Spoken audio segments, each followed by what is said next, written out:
Hey everybody, how's it going? This is the Fandom Empire Star Wars. That's right, we're talking Star Wars tonight. But we're not actually going to start with Star Wars. This is the Fandom Empire Star Wars show tonight, February the 9th, 2021. I am one of your hosts, Sean. Thank you for joining us this evening. My camera is off, which means, Jade, you fucked around with the camera. How dare you? I'm just blaming her because she's down here more than I am now. Oh. Michael is turned from the camera. Look at that. Michael doesn't like Star Wars, apparently. How's it going, everybody? Hopefully everyone's having a good day. I know I'm not. We got a fun show for you guys tonight. It's going to be interesting. It's not going to be as long as normal. Just let me start off with this before I introduce the other guys. I want to touch on this right off the top, and I'll touch on it Thursday as well. No, there are not new Halloween Kills images.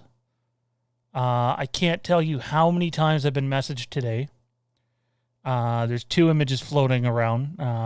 Shout out to Jay, who got a hold of me first, and then somehow 6 or 7 more people decided that they thought it was real and were going to message me about it, and they're not. So to be clear, the images, the first one, I don't know where it's from. Very fake.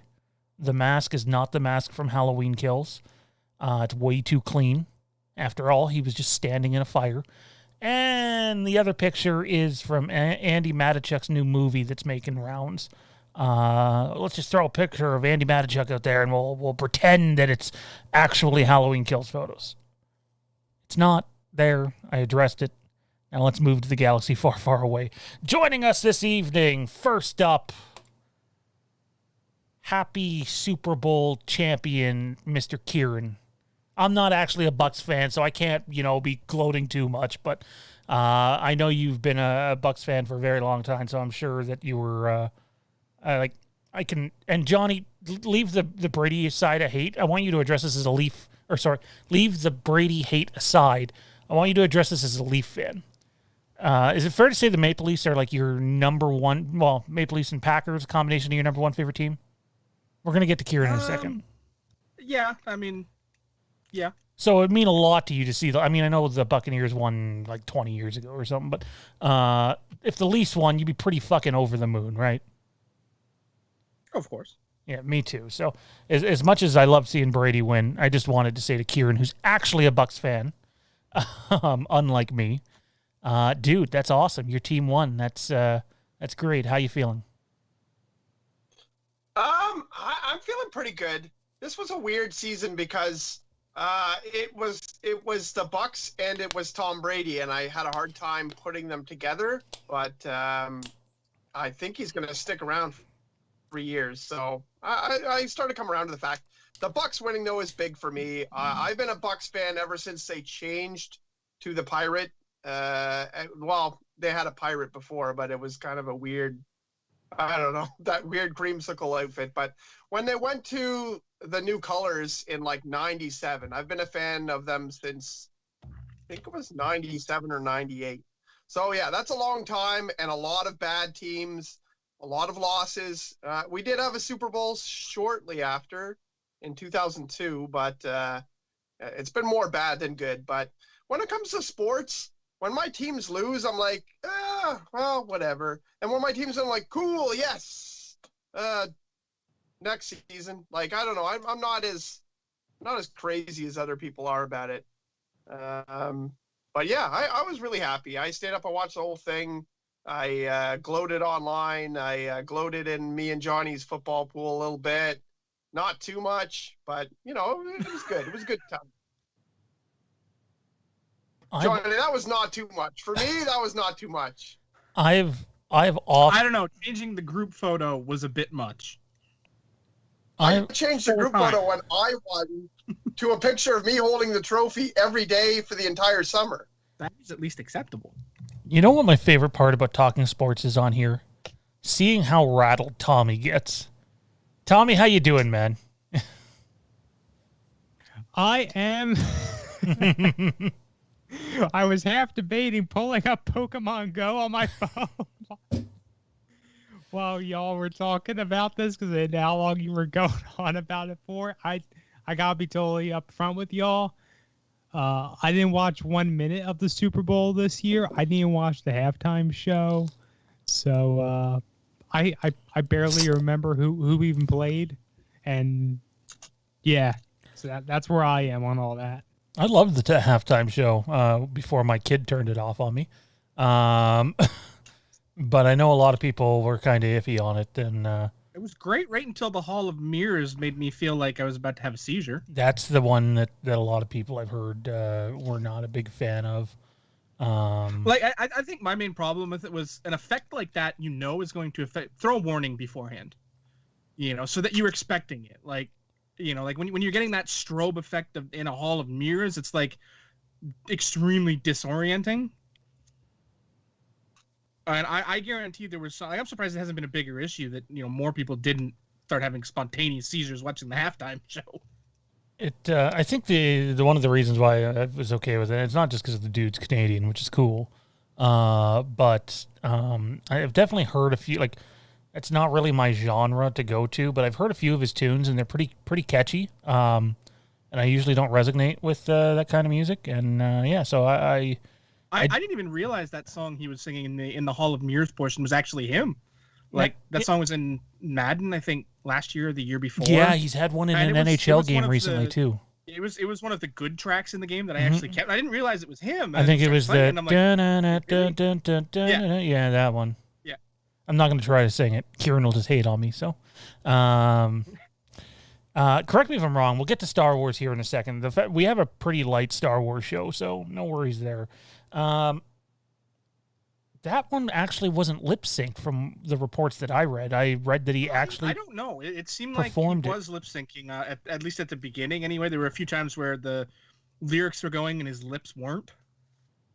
That I noticed, but I mean that could just be like background vocals.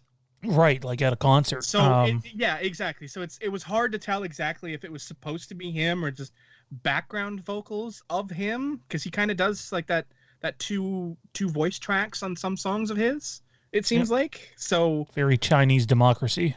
Exactly. So I don't know if it was actually pre-recorded or him, actually saying. I mean, either way, it was a great performance. Yeah, I enjoyed it's the first time in like 10 years it's been just one performer. Yeah, well, yeah, basically. Well, no, I mean one. I know what you're saying. Like every other singer has had, also featuring this person or that person or surprise appearance by the other two members of Destiny's Child. Like everybody's had a surprise something, but this year just one solid dude. Tommy, how you doing, man? I am hanging in there. My day wasn't as rocky as yours. Not even going to get into that.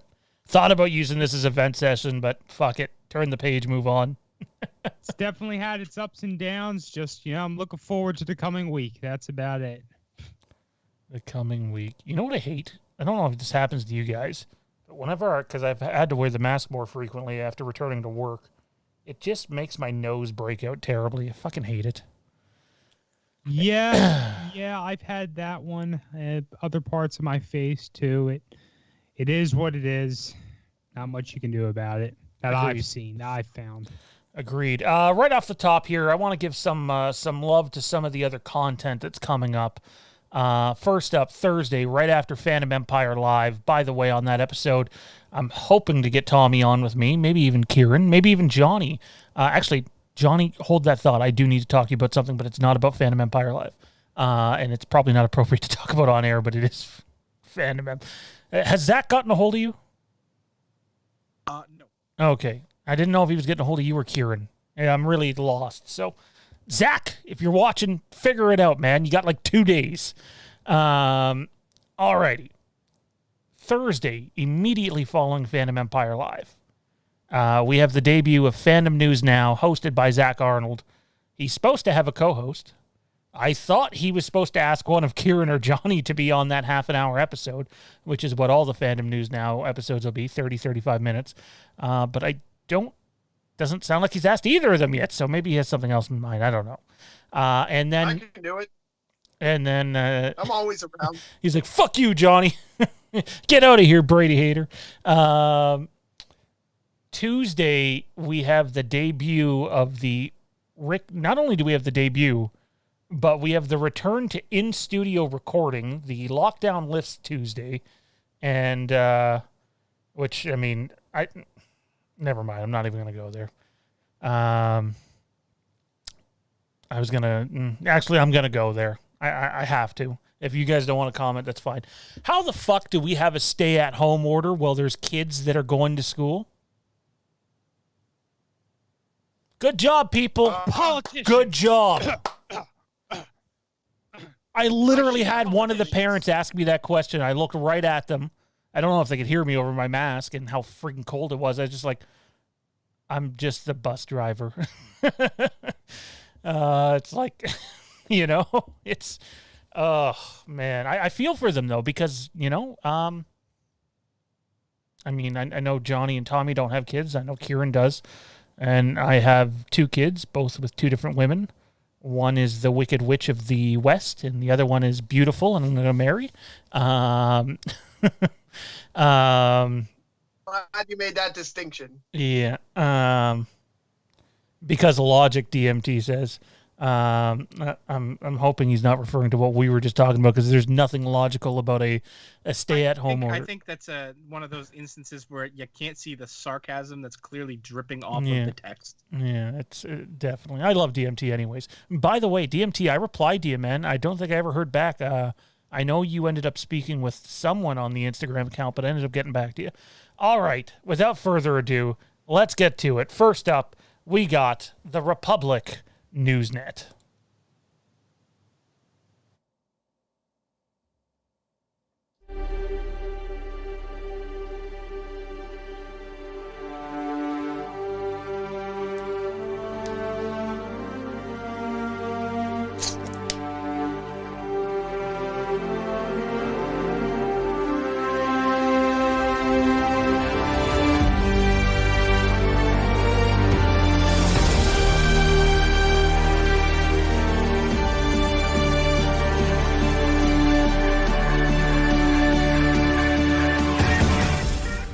All right, so there's only one piece. Actually, that's a lie. Another piece of news just came across, but we'll save it. Actually,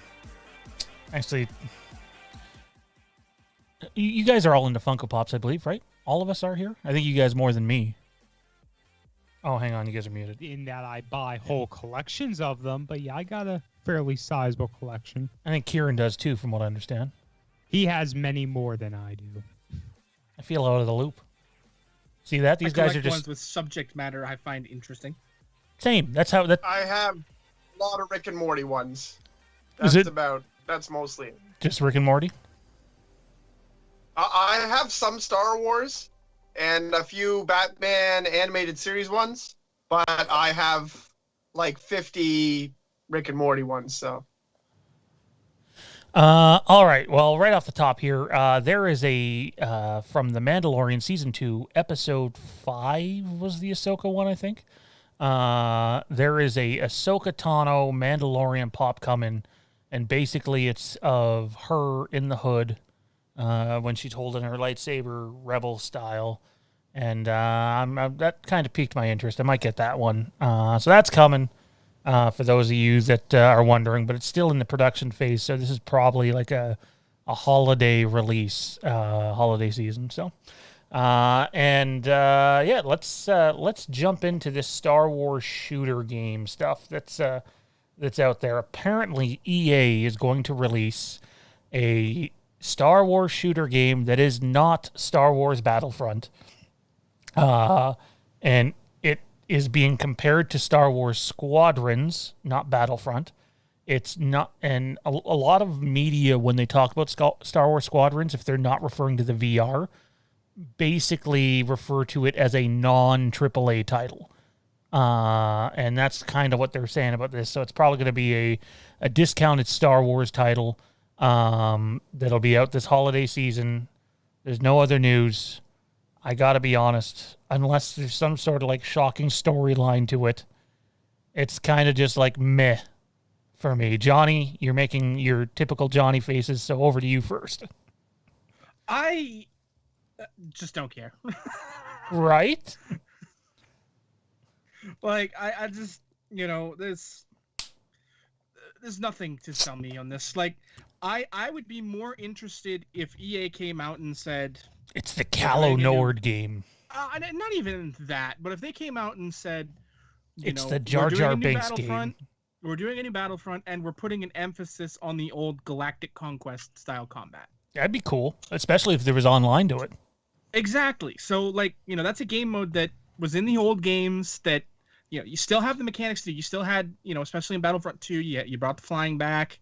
So you had the two mechanics just sitting there, and, you made this big emphasis about these huge battles with the 64-person game mode? I can't remember, but either way, they had that big, huge game mode.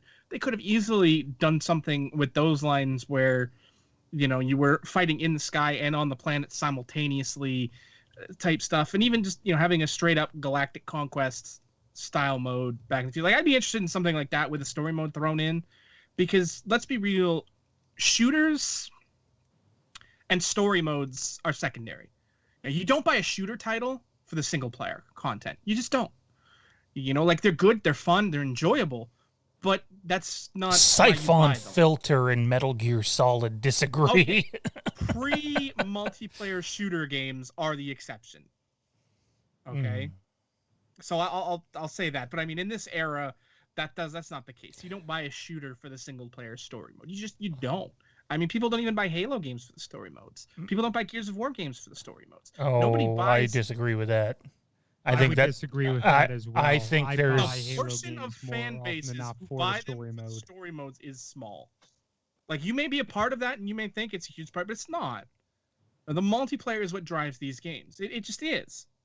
Call of Duty is another prime example. The multiplayer drives the genre forward. Multiplayer drives shooters.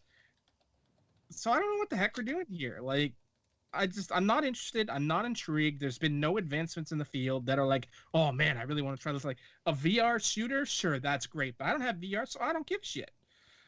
And that's my frank and honest opinion. I just don't care.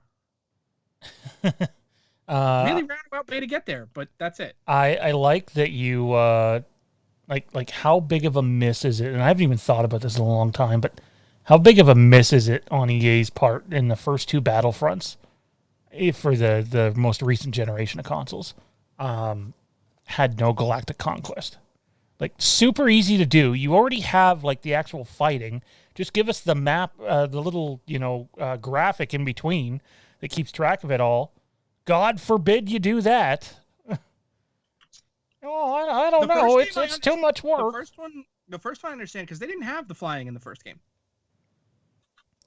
Yeah, they did. Not in space flying. They had planetary flying. Yeah.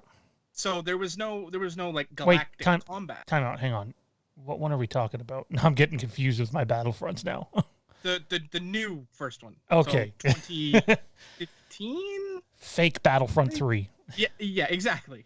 So I mean, we didn't have the galactic space combat in that first game, so couldn't really have it there.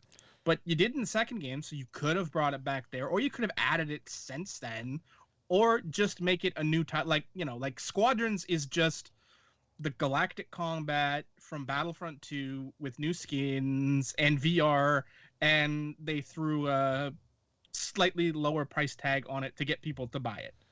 Yeah, let's be real. That's what it was. The VR is very highly regarded. I have not got to try it. For sure, but it's a very small portion of the market that has it. Well, for sure, the market share of VR is still very small. Well, it hasn't caught on the way it should. Exactly. Kieran, does this game at all? Like, I'm going to reserve judgment personally, but I don't see myself buying it. I said I'd consider Squadrons when it went on sale. It went on sale, and I just still didn't think it was worth $30. So if I had the VR, I would have. But play it. Kieran, do you have any interest at all in a Star Wars shooter game this winter from EA? We don't know anything. Honestly, I've lost my interest in most video games, to be honest. I think I'm getting old. I just I don't know. Every time I pick up a video game, I'm like, how much is this going to take? like in hours. And Right. then like, I'm like, wait, 10 hours for a regular person. That's going to be at least 20 hours for me. Yeah, I'll just read a book. Like, No, I'm with you. It's hard. I really wanted to get into Squadrons, and I really like the game. I have nothing bad to say about it. I enjoy playing it, but I have to play it for 2-3 hours at a time. So that's hard for me. I don't have 2-3 hours. My Nope. kids are yelling at me within every 15 minutes. That's like, 12 times I have to yell at them to shut up while playing a video game. Like, it's not going to do. It's not going to work out. So if it comes out and it's really awesome, Fandom will make me get into it, and I'll give it a try. But I can't say I'm too excited for it until there's any details released. If anything ties into the High Republic, it'll catch me because I'm really into that. But it's too early for that. So I don't know if I want EA touching that. I'm with you though. Like the most I play games is when Zachary's down. Like I think we played NHL for a couple hours on the weekend. And there was some time when I was doing work down here a couple weeks ago where I had the Xbox down here after the Scream watch along, and like I was screwing around just simulation on NHL, just doing like a franchise, not actually even playing, just build my roster and simulate and see how it does. And even that I could do while still doing work. But like actual game playing, I don't have, and it's not knocking people that do have time. Just once you get kids, it's not as easy. And I mean, I'm not even as busy as you are when it comes to your kids. So I can only imagine. Tommy, how about you, man? You're surely going to be the one that's excited for this, right? You can't wait for it to come. I can see the enthusiasm all over your face. I've already said in the past, VR just doesn't interest me. It's not what I want it to be, and I just don't think we've developed it. There we go with the we. I don't think it's been developed enough yet for someone like myself to just get fully enraveled in it.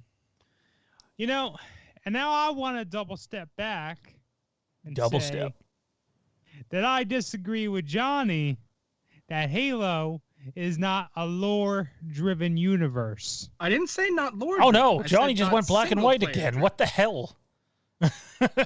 Okay, I am making more out of it than I was going to say, because he's back. I'm looking at 4 Halo books sitting on my bookshelf right now that I chose not to get rid of when I just cleaned out my bookshelf recently, and like Mr. Troy Denning's done some Halo.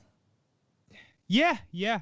There has been some crossover between, Star Wars authors, Halo authors. I think she's a former author now, but Karen Travis went and did some Gears stuff. But no, I guess I can understand where you come in saying, single player isn't what most folks go to shooters for. I would argue that some folks do prefer single player over a multiplayer experience. It is what it is. I think it's person to person. Do I think multiplayer is what drives the communities of these big, first-person shooter type games? Yeah, I think that's fair to say. But would I say entirely that that's not the first thing that a lot of folks go to when they get the game? Nah. I'm just seeing the share screen message now. I've been trying to conserve phone battery. Apologies, boys. So there you have it. 4 Star Wars fans who couldn't care less about this upcoming game. And then it's like, it turns out it's actually a Mandalorian game of the Mandalorian that takes place in between seasons 1 and 2. It's like, okay, that might be breath. Oh, no, it's going to be something dumb. It's going to be like random Force soldier from Star Wars Battlefront 2 that we know nothing about goes on this mission to find and save the puffer pigs. It's going to be kick the can, but it's a B-1 battle droid. That's what it's going to be. It's going to be something, all right. Anyways, moving on. Star Wars, The High Republic. I'm excited to finally dive into this. I can assure you that tomorrow will be technically the second time that I have listened and or read anything on this book, Light of the Jedi. I'm pretty excited about it. Kieran, I'm going to let you go first, and then Tommy. Why don't you guys give us your spoiler-free review of what you guys have read so far. Keep it spoiler free, but you will be able to find a spoiler review from these guys in the near future on the channel. Go ahead, Kieran. Yeah, I'm super excited for the High Republic, and it delivered in most ways that I wanted it to. I know coming into it, I was looking for something awesome for the Jedi. I was looking for something new in Star Wars and something that wouldn't seem like a rehash of all the sort of Jedi Sith stuff. I really think it's a good change of pace to not have the Sith as the main bad guys, which is not a spoiler because they've already kind of put out there that the Nihil are the bad guys in this. And without having any spoilers, I can tell you just generally that it's not a very Star Wars-y book at the start, but it definitely enriches the lore in Star Wars. So it starts off kind of in a Star Trek-y vibe, and you also get a lot of sort of, if you've read the Game of Thrones type of books, it actually has that kind of, well, I guess it's more of a Lord of the Rings type style. So there's lots of explaining very specifically how ships look, how settings are. Like, it really gives you a good visual in your mind. If you're the person who really likes to visualize what's happening and sort of play it as a movie in your head, this is the perfect book for you. That I'm talking specifically about Light of the Jedi. It's got a really good build up. There's been a lot of complaints that it's a little harsh with the axing of a few characters. Won't tell you who, but it's been a very interesting read, and the bad guys are not the same as you would really think. They're more kind of like space Vikings in a way, but you get really good characters in it. There's really specific. In fact, I'm going to have a Padawan and a Master in my top 5, which we're doing later from this book. And it's a very fantastic partnership and very interesting characters. And it sets up a really good bad guy. I would say one of the most fantastic parts of this book is it sets up a bad guy that I really want to hear more about. Very interesting, kind of someone that you can relate to in the beginning, but also very much a bad guy, does very bad things. And he can be very powerful, but he's not overpowered either. So it's very interesting and complex how he can deal with the Jedi, being as there's a lot of Jedi in this timeline. And StarWars.com has put out lots of visuals there for you to kind of figure out how things look ahead as well. I'm just having a really great time reading this book. If we're scoring it out of 10, it's easily gonna be. I'd say it's a 9 at least. I ran right through the book real quick. Awesome. That sounds very positive. Very positive. Tommy, how about you, man? You gonna shit on it now? You gonna shit on it, Tommy? No, by no means. I have no problem saying that this is one of the most exciting Star Wars book experiences, I guess, that I've ever gone through. At first I kind of was going to disagree with Kieran with how the book doesn't feel Star Wars at the beginning, but actually, Kieran, I agree with you. It's very different, but in a good way. This book really evolves into what we could call a new lens, what we're going to be looking at for the era. Things look a little different, but they also have some similarities. It's very exciting. I haven't been this excited about a new big major Star Wars project in a very long time. But I would say right now I have about the same expectations I had going into The Force Awakens for the High Republic. That might be overstepping for some folks, but Just a little. I gotta say, I really wish they were doing more for the High Republic. I wish that we were going to get films. I wish that we were going to get, I guess there is a series that's in pre-development right now with the Acolyte and such.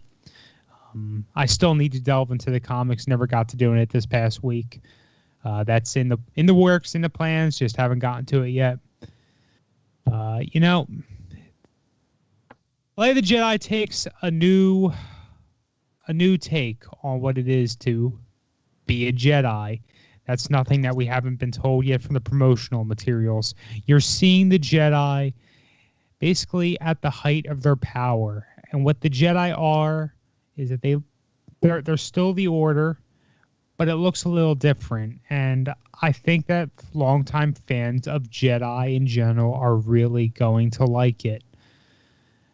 This is something Kieran went through the book, or are you finished the book, Kieran? I actually have about 25 pages left to go. Yeah, you're almost done. I know what happens already. Okay, I went through the audiobook by Mark Thompson. If you're an audiobook person, if you're looking for something you can do while driving or some kind of media like that, go for the audiobook, find a way to view it. I recommend Audible or audiobook. Those are good ways to listen to them. You can do it with a free trial. If you're looking for something new to get into, Light of the Jedi, the High Republic era it's one of those things that really makes it feel real good to be a Star Wars fan right now. So I can't recommend it enough. Alrighty, there you have it. High Republic, Light of the Jedi. Spoiler review coming in the near future here. John, are you going to dive into this thing eventually? That was actually... I kept pausing in my review because I wanted to say things and then not spoil it. It's so hard. It's so hard. You just want to spew all the spoilers everywhere. How do I tell you that the characters are great without telling you why they're great? It's hard. Non-spoiler reviews are not easy to do. You got to talk and, give tidbits without spoiling major events. And, the only thing I know for sure, because I've read the first chapter when they previewed it, is it certainly starts with a bang. All right, guys. Let's super chat here, right? Oh, do we have a super chat? Yeah. Mr. Matthew Whitfield says we need a Star Wars game in the mold of Doom and call it Order 66. First-person shooter where you're Anakin killing Jedi, so Anakin just ditches the lightsaber and starts shooting Jedi. Is that what we're going to do?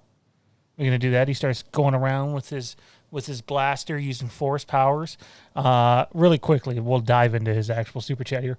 But in the Star Wars movie duels, the... what do they call that? The mod for Jedi Knight Academy on PC. So I was watching Star Wars Theory play it. Zachary and I watched it on the weekend, and he's doing Order 66.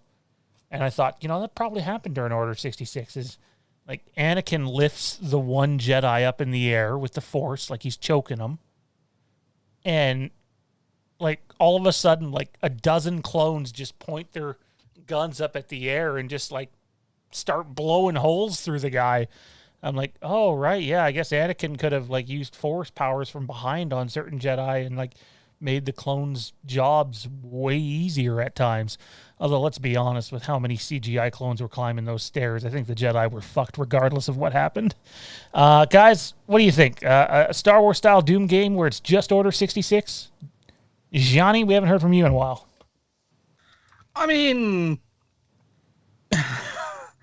it could certainly be interesting, but I mean, until I actually see it, it's hard to say. I mean, I'm not against it in principle.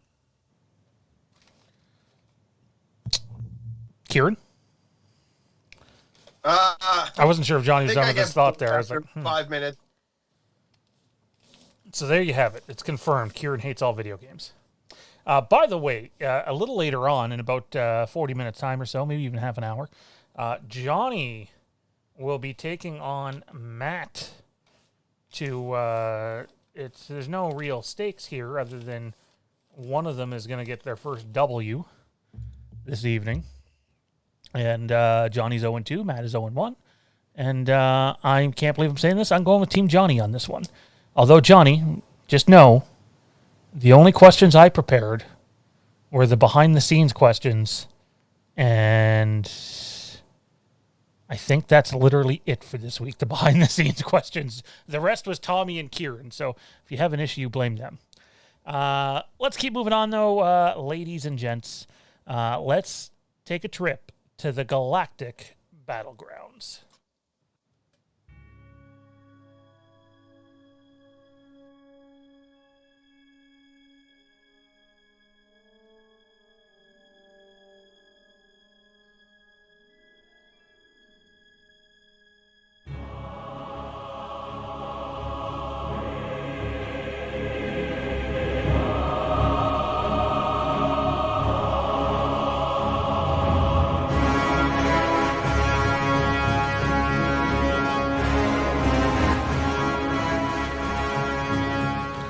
All right, it's Galactic Battlegrounds time here on the Phantom Empire Star Wars show. Our own Tommy B coming up with this week's questions. Let's kick her off.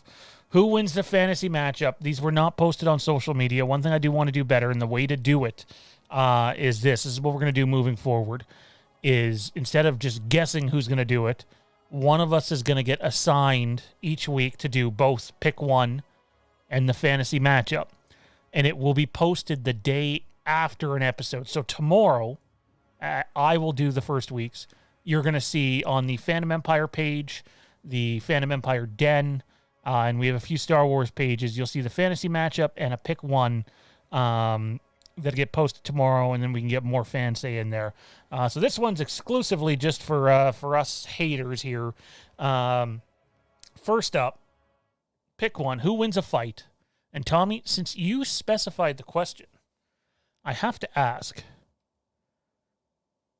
where's the fight taking place? Is this hand-to-hand combat or space combat? Because there's two different answers, in my opinion. Sorry, say that again? We're talking hand-to-hand combat, no vehicles involved. Oh, then Han's toast. I'm going Team Boba Fett. But if it was in space, I think Boba Fett is in a lot of trouble. Kieran, how about you, man? I mean, it's hard because Han Solo beat Boba Fett up blind, so... I mean, how would he do with his eyes? Probably better, I think. Boba Fett, where? You guys know there's two different answers, and it's two different ways for me. There's Boba Fett from the on-screen movies. He's good at hunting people down, but I don't think he's that good at fighting. He's not a very good shot. He shoots like 10 feet over over Luke's head, like several times. But if you bring even if you bring Boba Fett in from The Mandalorian, who kicked everyone's ass, those were clearly incompetent stormtroopers because they all went within 5 feet of him to try to shoot him. So that didn't seem like very smart. But on the other hand, we got Han Solo, whose gift is not really battle, in my opinion. It's ingenuity, being smart, coming up with tricks, being adaptable and flexible, he said coming flexible. up with something really quickly. I feel like he's lucky, but I feel like he creates his own luck. Other than that, we see him knock out Lando with a punch there. Well, he didn't knock him out, but you know what I mean? Like, he can definitely throw a haymaker. I have to say it would come down to blasters, because they don't really don't really, hand-to-hand combat very often, either of these guys, from what I have seen or even read about. And I think that Han Solo is better with a blaster. I've seen him shoot people. Even in The Force Awakens, he's really good with that boltcaster. He's really good with the gun that he originally has. And I've seen him take people out. All I've seen is Boba Fett shoot over people's head. So I'm going to go with Han Solo. In my experience, there's no such thing as luck, Obi-Wan Kenobi once said, and as much as I love that character, my favorite Star Wars character, holy fuck is he a hypocrite. 1, he lies to Luke endlessly. 2, he tells Anakin, this weapon is your life, and proceeds to lose his lightsaber in all 3 of the prequel movies. And the whole, there's no such thing as luck. Let's see, Kenobi. In Phantom Menace, you grabbed onto random clothing from falling to your death. In Attack of the Clones, Yoda saved you from dying. And he killed Grievous on luck. So I love Obi-Wan, but he's a hypocrite. But no. That doesn't make sense, because he trusts in the Force, and the Force guides everything. It makes everything. It's not luck. That worked out well for him in Revenge of the Sith. What was supposed to happen is exactly what's supposed to happen. I don't know if I like that. To me, this is why I'm Team Sith. That's too much faith in the Force. The Force always meant Anakin to get burnt to a crisp. I have some doubts about that. Burnt, leathery bacon. I feel that way about real life, so I feel like, I've talked to this a lot of times. I've talked about this. I believe that everything is going to happen the same way it's going to happen 100 times over, and we're all going to make the same choices we were always going to make, which is really hard for some people to accept, and I know a lot of people don't, but that's how I think of things. So that's probably why I'm drawn to the Jedi. Oh, we're all entitled to our own opinion, so if that's yours, that's cool, man. DMT in the chat, I can't not read this. Fun fact about Star Wars that most people don't know. In a galaxy far, far away, Miss Pac-Man, for only 25 cents, swallowed balls until she died. R.I.P. Oh, my God. Johnny, who's winning? I should have DMT on my Rick and Morty show. I think fit in. DMT's a hoot. Well, as for who's winning this, there's really only one acceptable answer for me, and that's because George Lucas made any other answer unacceptable when he decided that Han didn't shoot first. He shot second, so they took away that element of surprise from his whole character that made him so much more awesome, because in a Han shot first universe, Han shoots before Boba knows the fight's even started, fight's over. Han doesn't shoot first anymore because, I don't know, George decided that wasn't the right... I don't know what the hell George was thinking. Shot first in Solo. We shot first in... Yeah, because that was rectifying a problem. No, it wasn't. That was trying to make people happy while failing unsuccessfully, because he forgot how to shoot first in the 10 to 15 years after he learned how to shoot first. So, I gotta go with Boba, because unless this is in space, where Han would have the advantage, unless it was purely Han in the cockpit, because we've never actually seen Han solely behind the wheels of a ship, have we? Like solo flying? I don't know if we've ever seen. Well, I mean, it depends how you refer. Like, cause there's no qualifications given, right? Because Han's behind the Falcon all the time in Legends, and probably even in canon at times too. So. I mean, I guess I'll say, he was a trained pilot before he met Chewie. So Han would kill Boba in space, in my opinion. I think he took on several Star Destroyers at once. Yes, but I'm saying, logic would say that that's the only place Han has a chance. If they can't have the battle in space, then it becomes a space battle, and Han does outsmart Boba in space, so he does have that advantage for him there. But on the ground, unless Han can shoot first, it's Boba by a mile. Boba Fett. But why? But is Boba Fett good at anything? How do you know that? Well, I mean, he was good at kicking Because he's a stormtrooper ass bounty in The hunter who Mandalorian. survived for 30 years. He's good at hunting people. Kind of have to disable people to collect the bounties. Nah, you sneak up behind them. I've never seen him win any fights. All right, Tommy, finish us all off. Who you taking? Wow. What's with the blushing, what boys? a graphic way to put I was going to that. say, Kieran really lit up there. Wow. Yeah, what a graphic way to put that. I knew he liked you. I didn't know he liked you that much. Wow. What? So here's the thing. When I made that question up, I was thinking, hand-to-hand as in no vehicles, no Falcon, no Slave One.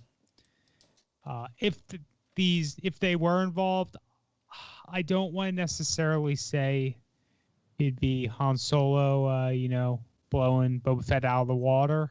I think it would be a pretty good dogfight to see. That's the best I'll say for that.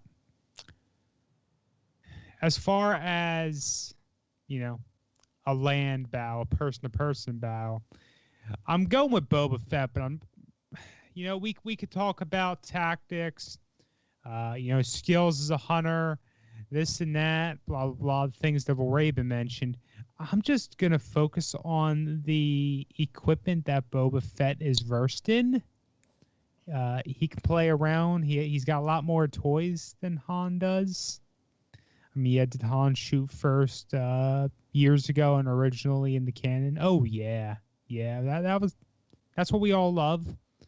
But, Boba Fett has always remained, the bounty hunter, mysterious figure who has all these big guns and toys, the flamethrower, the rocket jetpack, so on and so forth, that just make him to be the badass that he is. So I think he would win, if only for that. Alrighty. Well, let's move on to our pick one. Tommy, what was the pick one options again? We had, for your secondary antagonist, episode 1, Darth Maul, meaning we are not considering Darth Maul as he appears in the Clone Wars and Rebels. You had Jango Fett as he appears in episode 2. We're not looking at like open seasons and all. And then we had Captain Phasma as she appears in episodes 7 and 8. Although I know she appears in like novels and the Resistance series. I guess you could consider that if you want, but it's probably not as, much of an impact. So that's what we're looking at. We're looking at your secondary antagonist. Wow, I just have to say, I normally don't go this far, but if any of you pick Phasma, say what you want about the sequel trilogy. Holy crap, did they misutilize Gwendolyn Christie? I feel like there's only one real acceptable answer to this question. Imagine if Gwendolyn Christie, as a female villain, would have been allowed to spread her wings the way she was in Game of Thrones and to, like, kick some serious ass. Like, give us at that point. She would have been better for the fucking primary antagonist of the whole fucking sequel trilogy. Now, gentlemen, that would require some semblance of continuity in story, so never going to happen with the way they ran the sequel trilogy. I wasn't going that far, but I wanted so much more from her, and I thought they had like something lined up. But then when you actually read the making of The Force Awakens, the only reason the character was even created was because it was a concept for Kylo Ren that they did not use, and Abrams wanted to end up using it. There's a story too behind the Phasma name and where it came from, but like she was a throw-in basically. So I'm sure Gwendolyn Christie knew what she was getting into when she signed on and the size of role, but for the fans, they wanted to not see Boba Fett Part 2 in terms of just not being hardly there, and that's exactly what they got. So for me, it's Maul. It has to be Maul. For me, anyway. Kieran, how about you? It's hard. I do not really care for any of these characters. I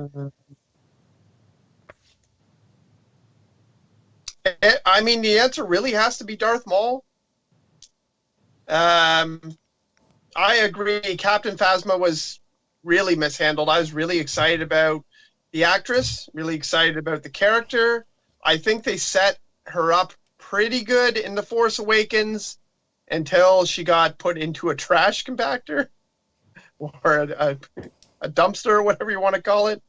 And then I thought that was it for the character. And then the character came back, and I was like, oh, I had heard that in comic books she was kind of framed as this character who survives forever and has become hardened by her ability to, you know, take all the shit that comes and keep going. And so I was like, okay, well, maybe they're gonna frame her that way. And in episode 8, and I mean, her part just fell flat. That's all. I did see like there's a battle there where she gets to fight Finn, and that was the arc. It just falls flat because that's such a dull point in that movie. I like that movie, and it's really not climactic. Like, it's really not. I don't even mind the Canto Bite part. I just feel like the payoff is not that great. And Jango Fett was perfect for what Jango Fett was. I mean, his fight with Obi-Wan's awesome. He sets up Boba Fett, and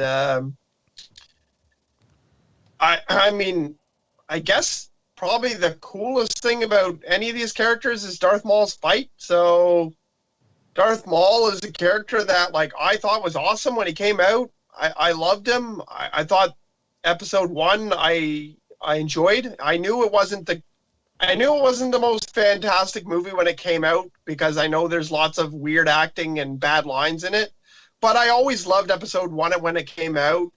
And I loved Qui-Gon, I loved Obi-Wan, and I loved Darth Maul, to the surprise of anyone listening, knowing my opinion on Darth Maul now, because I thought he was awesome, and then he died, and I was like, oh, cool. Well, that was a cool character.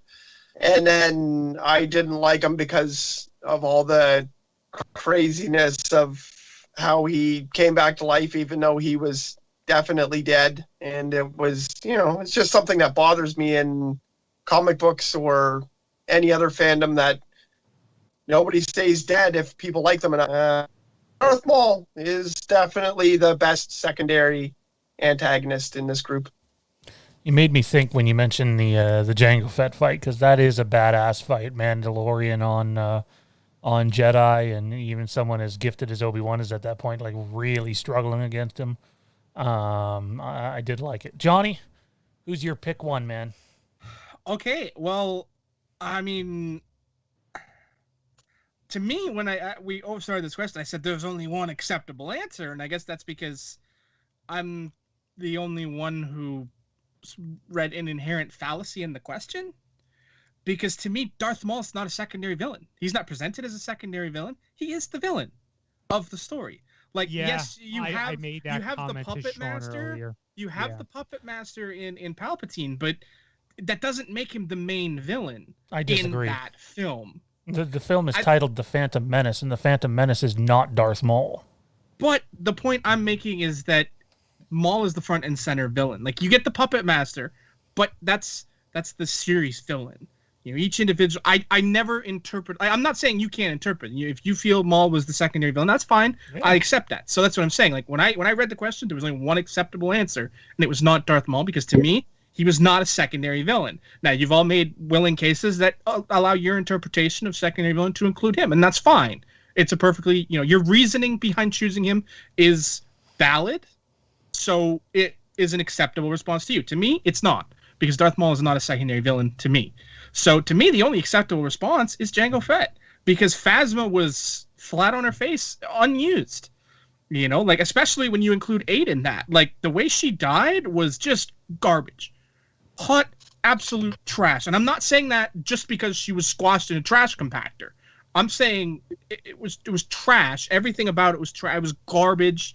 It was a character with such high potential that did not live up to that potential. Whereas Jango Fett was presented in such a way that had a huge effect on the canon, on the universe as a whole, being he is the template for the clones that would go on to have such a huge effect in the Star Wars universe. He is the son of Boba, who would have a huge effect on the universe as a fan base, creating one of the largest fan bases for doing such little work in the original trilogies, and having both an absolutely epic dogfight and having a fairly epic death sequence. So, like, as far as a secondary villain, I think the only acceptable answer to me is Jango Fett. I feel like he does so much. I feel like you didn't understand the question. The whole point of pick one is.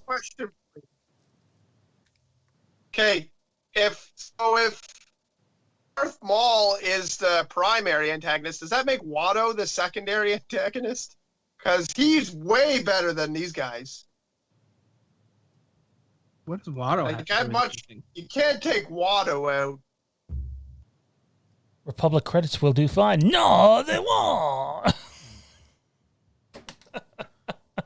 Watto was just a bad guy.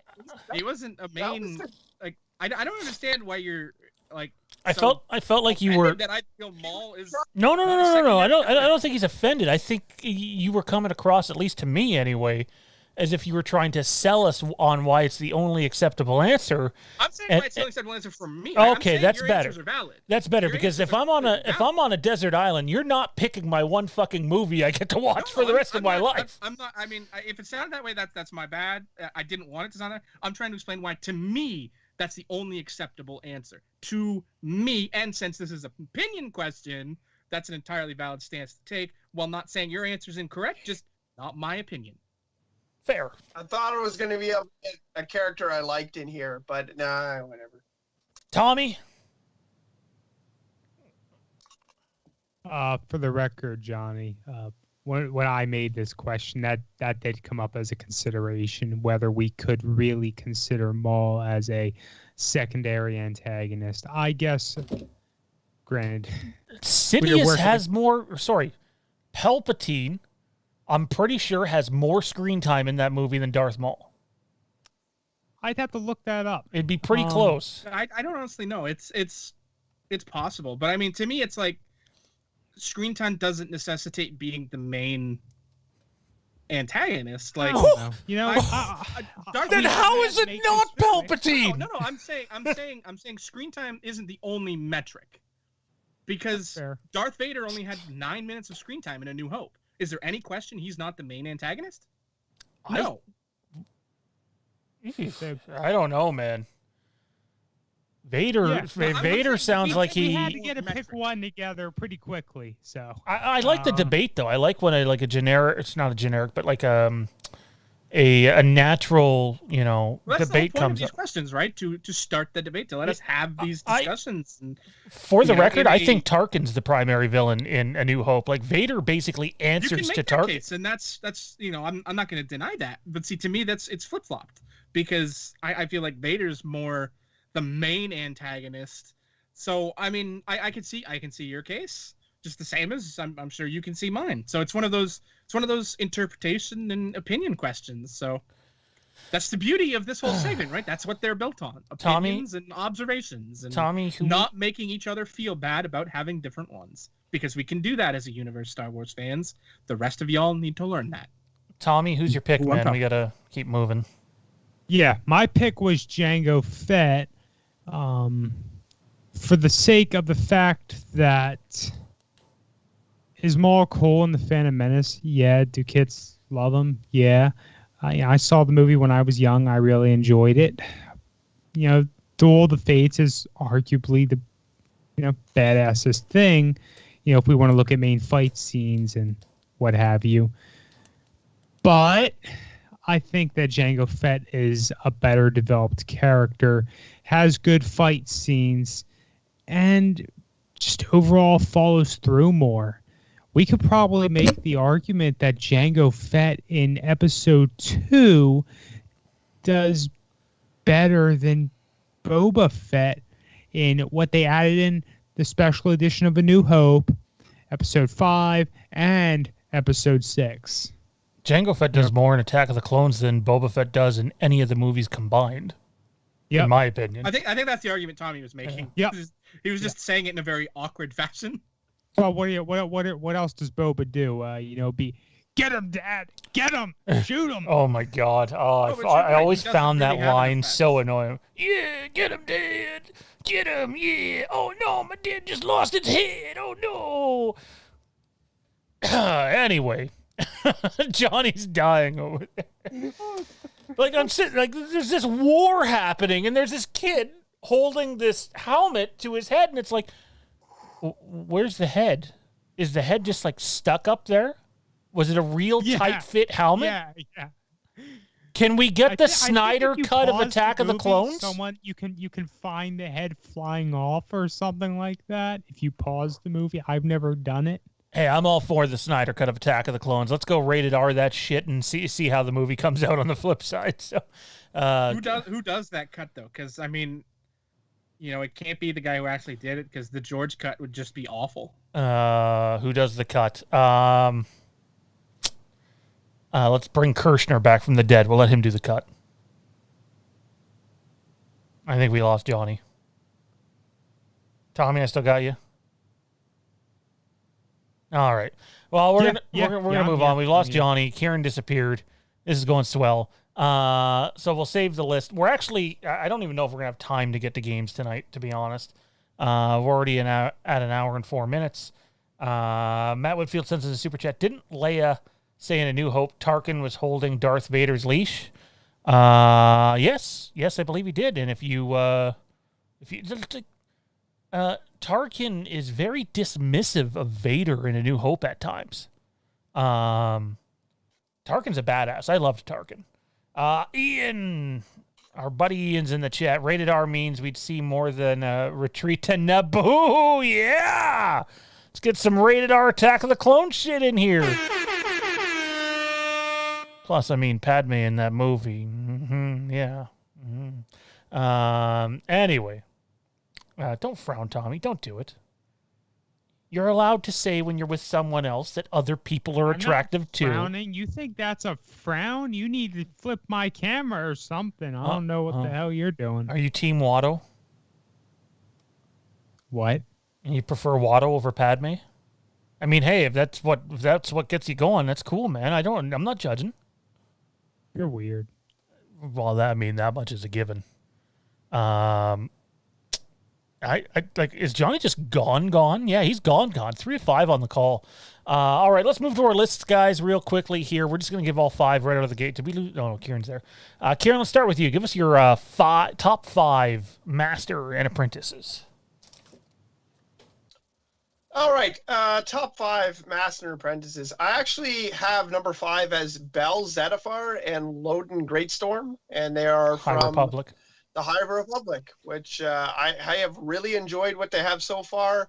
They're a very quirky pair, and without it being a big spoiler, Loden basically throws Bell out of a plane and says like, "Yeah, you'll land. Don't worry about it." So he's a very hands-on teacher, and they have some really cool interactions that are awesome, and I really want to read about them more. My number 4, I'm trying to remember because I have it on my phone. What was my number 4? Oh, my number 4 is Luminara and Barriss Offee. I really enjoy the way that those two characters are together. They're very peaceful characters. You can see the lineage down and how Luminara passed her wisdom down to Barriss. Despite the really crazy character turn that Barriss Offee has, I think that, had it not been for the total incompetence of the Jedi Order that takes place in the Clone Wars, that would never have happened. And I think the character is awesome, and I like both those characters a lot.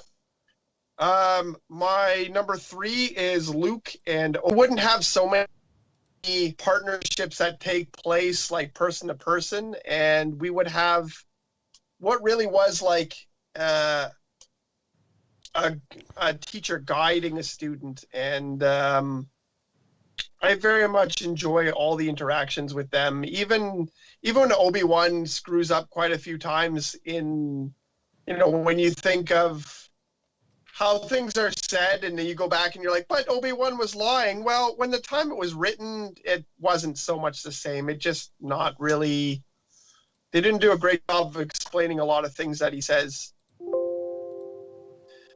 My number 2. What was my number 2? Blanking on that. Oh, my number 2 is Kanan and Ezra. Kanan and Ezra is a really special partnership that you get to see unfold in the longest probably any apprenticeship. Kanan is an awesome teacher because Kanan. It's interesting. He's not a full-on Jedi. He never got to finish his own training. So you get to see him trying to teach Padawan when he has to kind of adapt and do it on his own. And he's very open about the fact that he's doing this, the way he thinks and not the way he knows. And their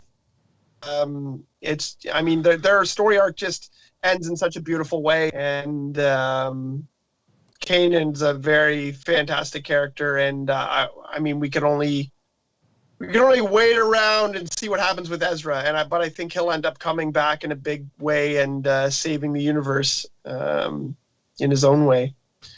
And my number 1 is Qui-Gon and Obi-Wan, because that's the whole reason that first movie works.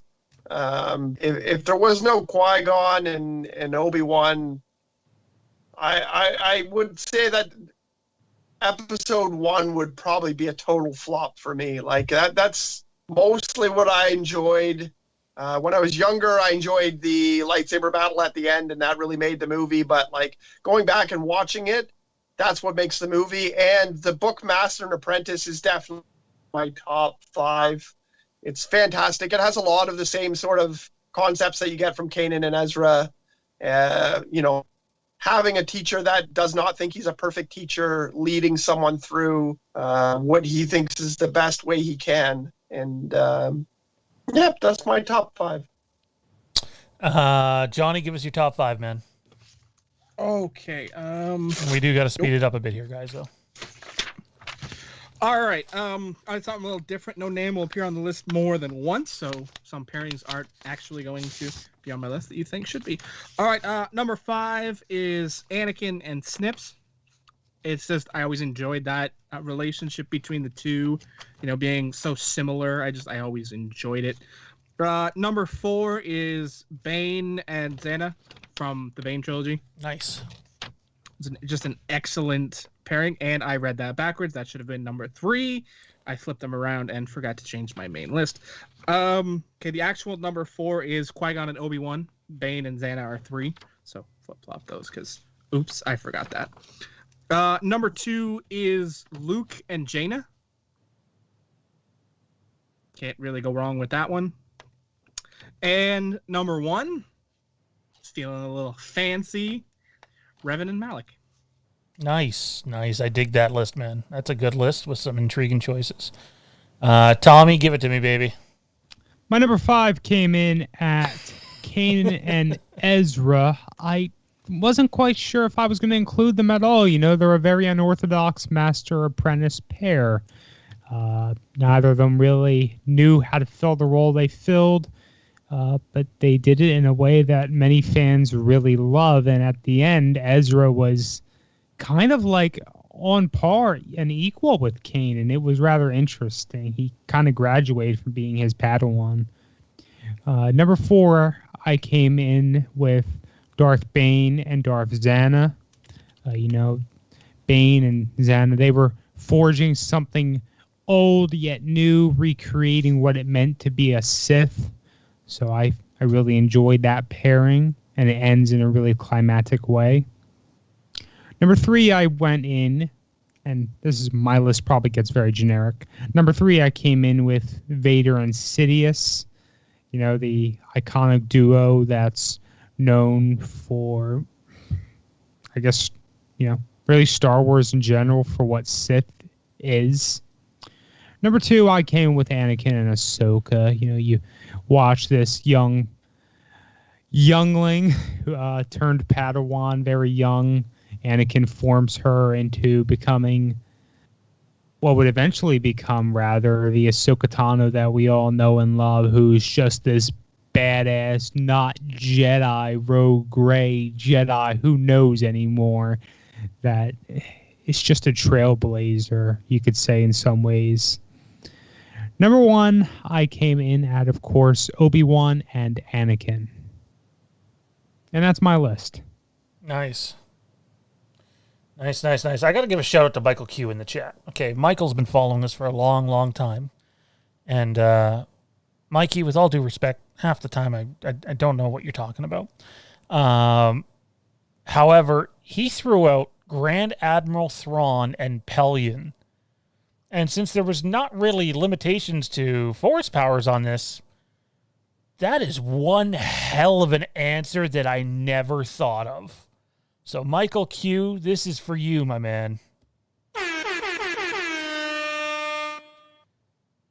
That was good. That's good. That's some inside baseball stuff in Star Wars. All right, let me get to my list. Number 5 for me is Anakin and Watto. Number 4 for. Can we get the real list, please? We're running out of time. Remember? Alrighty. My number 5, Jason and Ben. My number 4, by the way, Jason and Ben. I dig that better than Luke and Mara. Or sorry, Luke and Mara is true, but Luke and Jaina. For some reason, I thought you said Luke and Mara, and it took me some time to register. Oh no, he said Jaina. I'm gonna say Mara. That doesn't. Well, I mean. Careful. No. I'm saying I agree. I'm just saying, like, Master and Apprentice. That. I mean, I don't know what they did in the bedroom. They just took. Well, no, Luke trained Mara. Yeah, I know, but maybe in more ways than one. There. All right. Number 4 on my list is Revan and Malak, because I mean they're badass. Number 3 is Obi-Wan and Qui-Gon. Number 2 is Vader and Sidious, and number 1, because it's so dysfunctional, Obi-Wan and Anakin. All right, gents, that's going to do it for our Galactic Battlegrounds for this week. We're going to spend the next 5 or 10 minutes in the Council.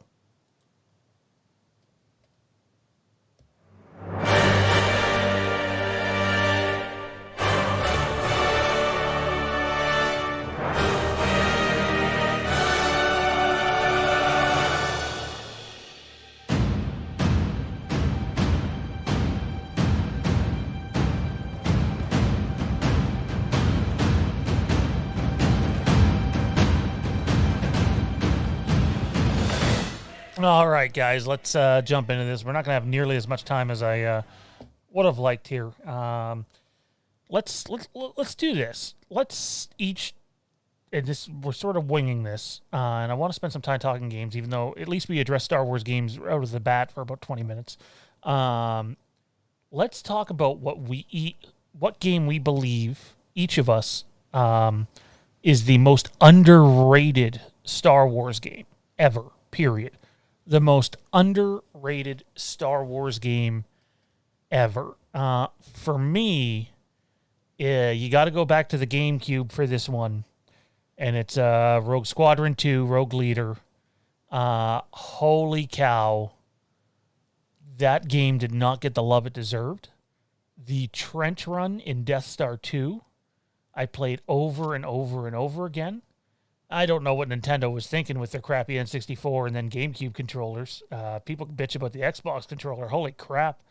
But I loved that game, guys. I loved the space combat in it. Yet, I think when most people talk about Rogue Squadron, they go back to the PC and N64 version of the OG. But I would argue that the second game was far more detailed and much more playable.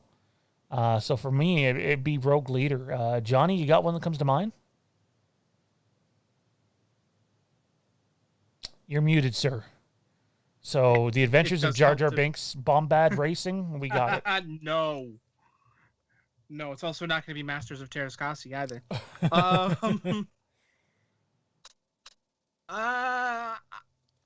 Jedi Starfighter?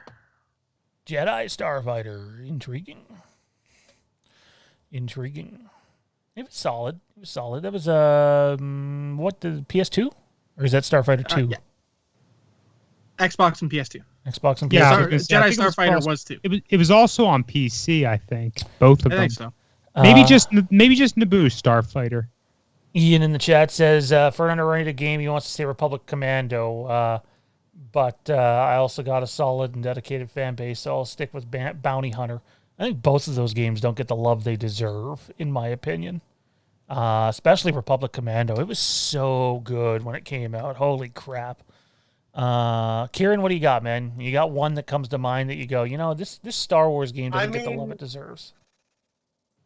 I was going to say Jedi Starfighter as well, but to bring one up, like, I don't think my generation would think so much, but Shadows of the Empire is an amazing game, and even though it's kind of hard to go back and play because it's that far back into the 3D where everyone basically looks weird and cubed, but that game added so much lore into Star Wars that we hadn't seen in forever.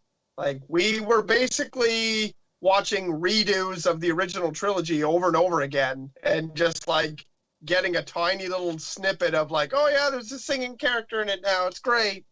But like, we actually got so much more in the lore, and they promoted the crap out of that. So going back and experiencing that again is very underrated for people who weren't around when it first came out. Just probably they probably just don't know how important it was to Star Wars. I absolutely agree. We are having some major issues. So I think Matt, I'm sure you're still there. I think the safest thing to do is to move trivia to next week, and we'll use all the same questions. So we'll go Matt versus Johnny next week. Johnny's PC keeps restarting, and that's not good. That's not going to work for trivia. So, just say that Matt wins then.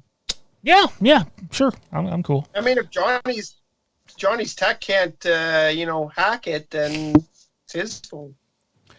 Wow, that's mean. Tommy, what do you got? Oh, by the way, Shadows of the Empire, the movie marketing project that did not include a movie, which was kind of genius on their behalf. If you haven't yet, and if you're a fan of that game or that novel, please go watch the Shadows of the Empire documentary on YouTube. It's got like almost 1 million views or something. It's 80 minutes long. It's so good. You talk about a deep dive into every aspect, whether it was the game.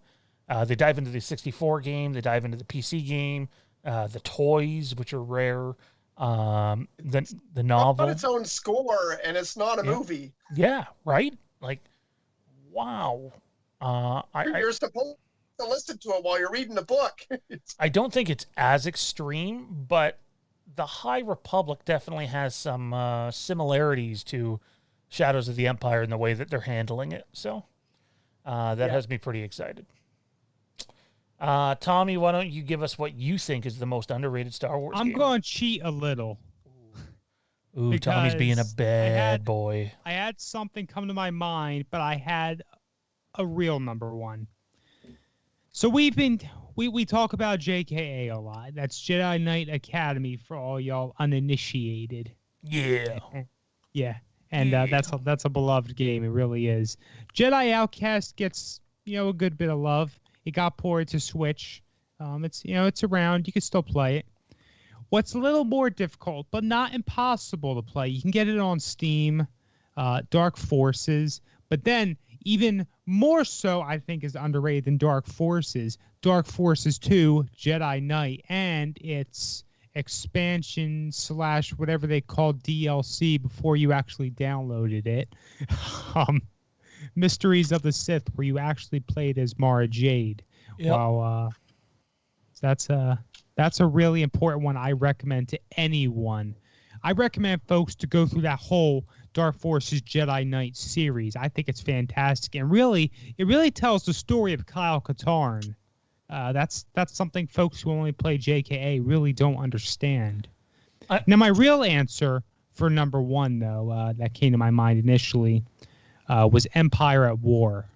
A lot of folks aren't really into the whole real-time strategy sort of thing, that whole, maybe we could say Command and Conquer type of gameplay. I really loved Empire at War. I never played through the whole freaking game, to tell you the truth. You got Forces of Corruption as the DLC, not DLC, the expansion, where you play as Tiber Zahn with the Zahn Consortium, like a criminal underworld sort of thing.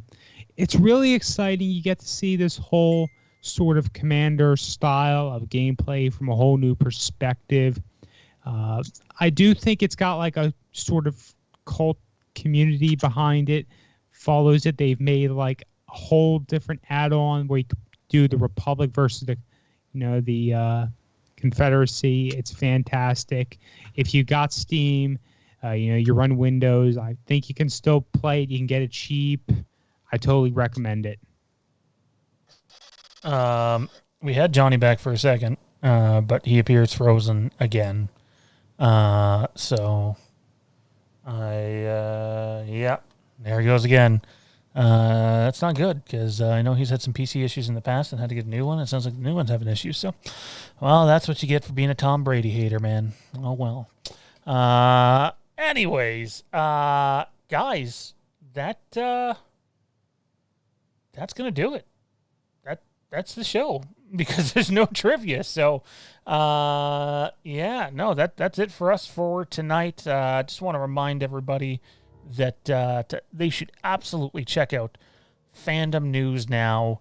It's going to air right after Fandom Empire Live this Thursday, hosted by Zach Arnold and some mystery person. I know for a fact, I know there's some Halloween fans in here. We've been sitting on something very small, but Halloween Ends related, that we believe is true. And we're not going to share it on Fandom Empire Live. If you want to get it, you're going to have to tune in to Fandom News now, and whatever else Zach has in store. So look forward to that. And then the Rick and Morty fan show live in studio next Tuesday night, 8 p.m. Eastern, starring that guy right there, Mr. Kieran. What can everybody expect, man? They can expect as much wackiness as I can do, and that's quite a bit. I honestly, I've been tinkering around with a lot of ideas. I got a lot of crazy ideas, and we'll just have to see if they fit in the studio, all the craziness that I want to do. But I don't know, if you love Rick and Morty, or if you've only seen a few episodes, come check it out. It's going to be just a fun hangout where I'm going to be very interactive with the chat, and we're just gonna hang out and have a lot of fun. There you have it, Rick and Morty fan show next Tuesday, 8 p.m. Eastern. That'll be that'll be every other week, to start at least, right here on Phantom Empire, right before the Phantom Empire Star Wars show every other Tuesday. Tommy B, where can everybody find you at, mate? Everyone can find me hanging around our Facebook group. Check out Phantom Empire Den, the channel's Facebook group. Check out Future Star Wars, our Star Wars group. And if you want to find me on other platforms, you can catch me on Twitter and Instagram at TommyB1650. Kieran, where can everybody find you at outside of the Rick and Morty fan show? I seen you and Thaden posted an update on Rogue Sons. You can catch us on Rogue Sons, a Star Wars podcast. You can catch me in the Fandom Empire Den. I've been trying to keep up on Instagram, but it's hard. It's not really this. I don't know if it's the platform for me, but Rick and Morty fan show. Join the Facebook page for Rick and Morty fan show, and find me in the Fandom Empire Den. Just add me as a friend. I could use more friends. Oh, debatable. Matt Whitfield adds in the chat, just won't find Tommy B at 7-Eleven picking up a Twisted Tea can. You can find us on Facebook, Phantom Empire Den group. future Halloween group. You can also check us out on the pages, Fandom Empire, Halloween Newsnet, Supernatural Revisited, and some other good shit too. And if Tommy's up for it, and if he ends up being on Thursday, I think we're going to talk some Smallville on Thursday alongside some Halloween Q&A and the Supernatural box set. Depends if Tommy can fit us into his busy Twisted Tea schedule, though. For Tommy and Kieran and the Tom Brady hater, Mr. Johnny, I'm Sean. We'll see you next week. May the Force be... Oh, you can also check us out on Across the Stars, which, by the way, Ian, my phone's about to die. Probably no episode this week, man. My week is just crazy. But yeah, Across the Stars right here, Fandom Empire, along with all sorts of other good shit coming your way. Good night, everybody.